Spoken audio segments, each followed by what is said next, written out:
Raha TENIM-PITIA zaho manana ho anao. Raha tindry homeko anao fitiavane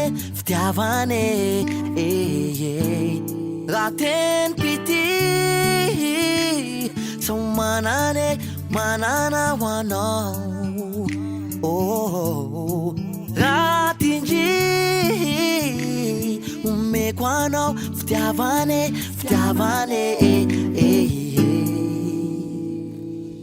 Babe, vonombola tany akipenao tefa neritreretiko ahy.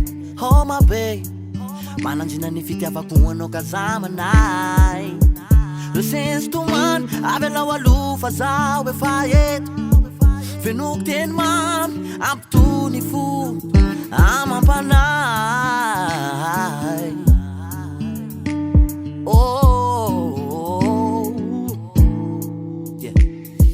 Baby, manao veloza tianao mandrapangalako anao. Fa mitandrema fa ny fotsiky efa voasoratra ao iray.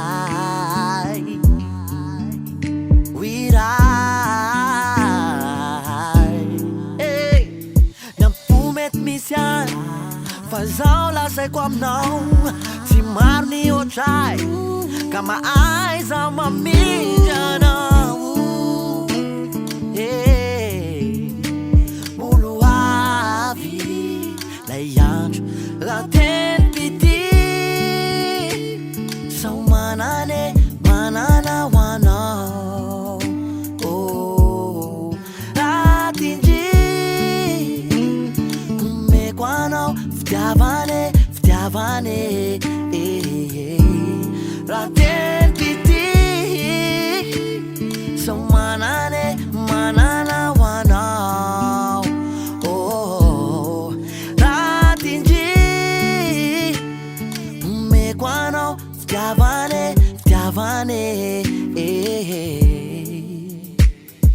Baby, efa orina mianjady amin'ny fiainanao andavanandro. Tsy atao mankivy, tsy fananiny raha eo ambony manampy miaro anao. Fa zany solony ety antany hitsabanao raha sendra marary. Baby, efa babinao ny foka za lefa lavitra ansainao. Tady apitepite biay. Oh my lady, zafafanao intsono aza. Mety misy any fa izao lazaiko aminao. Tsy maro ny ohatray ka maaiza mamindry anao. Olo avy lay andro raha TENIM-PITIA zaho manana ho anao. Raha tindry homeko anao fitiavane